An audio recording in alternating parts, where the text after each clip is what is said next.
సుమన్ టీవీలో మీ business promotions కోసం ఈ కింది నెంబర్ను సంప్రదించగలరు.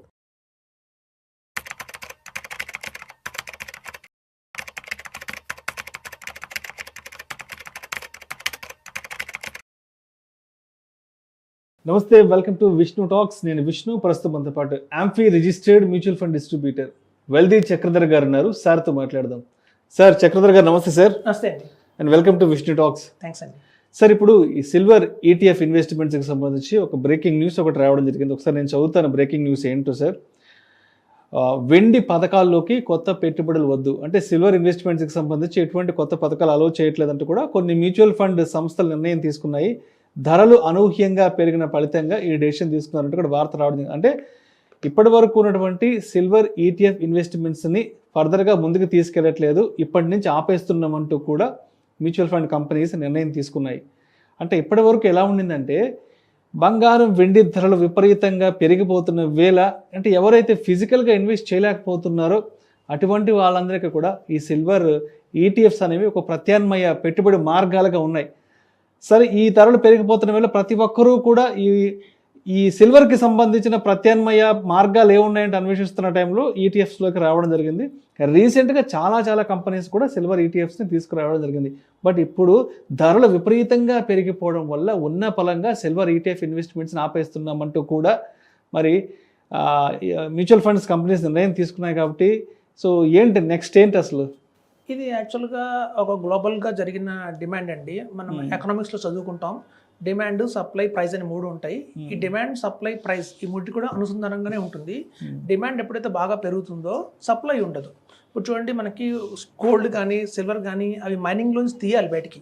అది ఫిజికల్గా తీయడం అంటే చాలా కష్టం, టైం టేకింగ్ ప్రాసెస్. రాత్రికి మనం 100 కిలోలు తయారు చేయలేము, అది చాలా టైం పట్టే ప్రాసెస్. సో దాంతో ఏమవుతుందంటే మనకి సప్లై లేదు. సప్లై ఎప్పుడైతే లేదో డిమాండ్ హ్యూజ్గా పెరిగిపోయిందో తద్వారా ప్రైస్ పెరిగిపోయింది. అది మామూలు లాజిక్. సో ఇలా ప్రైస్ పెరుగుతుందో సిల్వర్ మీద కానీ గోల్డ్ మీద కానీ జనాలందరూ కొందాం అనుకుంటారు. ఒక టైంలో ఎలా ఉండేదంటే అండి, కిలో బంగారం వెండి కిలో వచ్చేసి మనకి ₹1,00,000 ఉండేది. ₹1,00,000 కిలో వెండి అంటే మనం ఫిజికల్గా కొనుక్కుంటే కెపాసిటీ చాలా మందికి ఉంటుంది. ఇప్పుడు అమాంతం 2,00,000 అయిపోయింది. 2,00,000 వెళ్ళిపోయినప్పుడు మనం ఫిజికల్గా దాన్ని కొనాలంటే చాలా కష్టం. సో కాబట్టి ఏమైనా ఆల్టర్నేట్ ఆప్షన్స్ ఉన్నాయా అంటే మనకి ఈటీఎఫ్స్ గురించి మనకి చాలా పాపులర్ అయినాయి. గత 3 సంవత్సరాలుగా కూడా మనకి యూట్యూబ్ ఛానల్స్లో కూడా ఈటీఎఫ్స్ గురించి చాలా ప్రచారం జరిగింది. కాబట్టి కామన్ మ్యాన్ కూడా తెలిసిపోయింది, ఒక ఈటీఎఫ్ ద్వారా కూడా మనం కొనుక్కోవచ్చు గోల్డ్ సిల్వర్ కొన్ని తెలిసిపోయింది.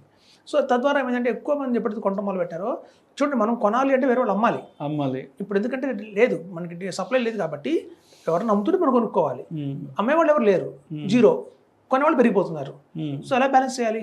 సో కాబట్టి తాత్కాలికంగా కొంచెం ఈ వేవ్ తగ్గేంత వరకు కూడా అన్ని ప్రముఖమైన మనకి ఏఎంసీ కంపెనీస్, మనకి యూటీఐ కావచ్చు, యాక్సిస్, కొటక్, ఎస్బీఐ, ఐసిఐసిఐ అందరూ కూడా 14th అక్టోబర్ 2025 నుంచి ఆపేశారు. ఇక్కడ నుంచి మనం ఫిజికల్గా మనం కొనడానికి లేదు, మనకి ఆన్ ట్రేడింగ్ ద్వారా, ప్లాట్ఫామ్ ద్వారా, డిమాట్ ద్వారా ఈటీఎఫ్స్లోకి పెట్టుబడులు కొత్తగా తీసుకోవట్లేదు.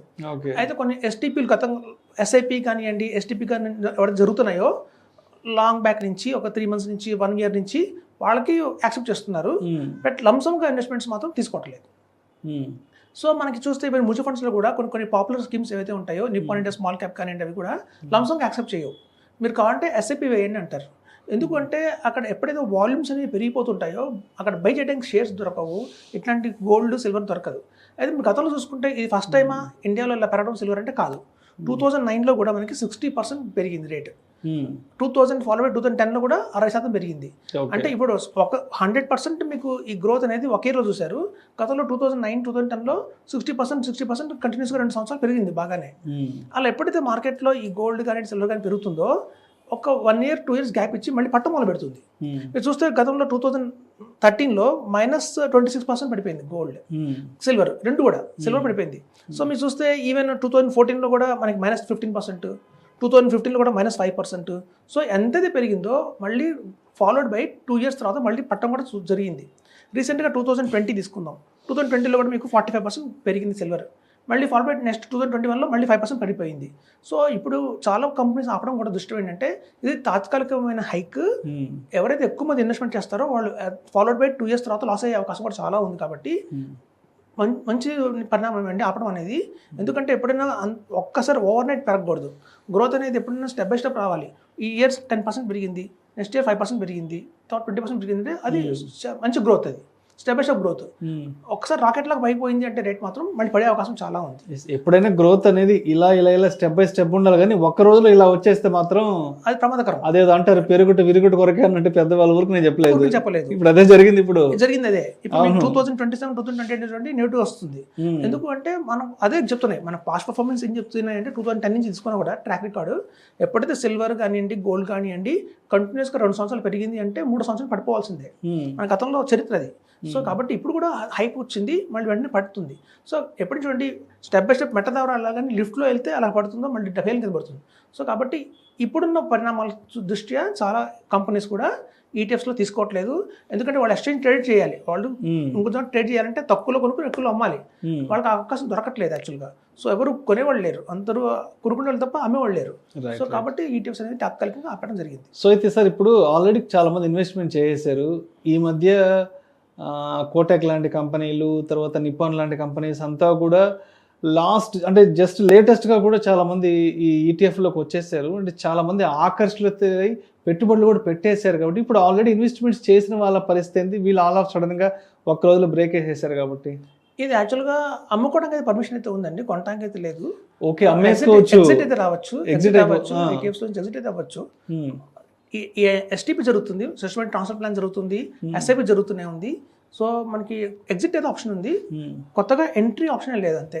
సో ఎగ్జిట్ అయితే అవ్వచ్చు. ఎవరైతే కొంచెం 3 years బ్యాక్ 2 years బ్యాక్ పెట్టాము, ఇప్పుడు మంచి లాభం అయితే వచ్చింది అన్నప్పుడు వాళ్ళు ప్రాఫిట్ బుకింగ్ చేసుకోవచ్చు. మనం మార్కెట్లో పట్టడం అంటే ఏంటంటే అర్థం ప్రాఫిట్ బుక్ చేసుకోవడమే అర్థం. ఎవరైతే ఒక 1 year చూసి అందరూ ప్రాఫిట్ బుక్ చేయడం మొదలు పెడతారో ఆటోమేటిక్గా దాని ప్రైస్ తగ్గుతూ వస్తుంది.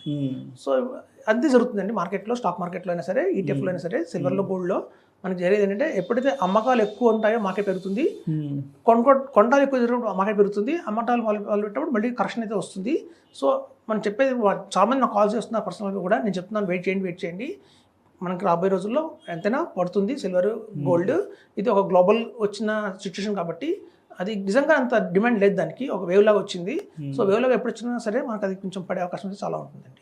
సో అంటే మొత్తానికి ఇప్పటివరకు ఎవరైతే రీసెంట్ టైమ్స్లో ఇన్వెస్ట్ చేశారో సిల్వర్ ఈటీఎఫ్లో వాళ్ళైతే మాత్రం అంటే సెల్ చేసుకోవడానికి అయితే ఆప్షన్ ఉంది, కానీ బట్ కొత్తగా బై చేయడానికి అయితే మాత్రం ఎక్కడ టాక్సేషన్ పడుతుందండి. షార్ట్ టర్మ్ లో సేల్స్ చేస్తే టాక్సేషన్ బాగా పడుతుంది, మన స్లాబ్ ఏదైతే అది పడుతుంది. కాబట్టి 1 year 2 years వెయిట్ చేసిన తర్వాత మనం లాంగ్ టర్మ్ లో అమ్ముకోవడానికి లాభం అని చెప్తాను. ఎందుకంటే short term capital gain tax దీనికి ఈక్విటీ లా ఉండదు, దీనికి వేరుగా ఉంటుంది. కాబట్టి క్యాపిటల్ గెయిన్స్ షార్ట్ టర్మ్ లో అయితే మనకి ఏంటంటే 20% ఉంటుంది ఈక్విటీస్ లో. అలా కాదు, మనం ఏ స్లాబ్ లో ఉంటే ఆ స్లాబ్ లో 30% స్లాబ్ లో ఉంటే 30% స్లాబ్ లో పడుతుంది. కాబట్టి లాంగ్ టర్మ్ లాగా వెయిట్ చేసి అమ్మడం మొదలు పెట్టని చెప్తాను.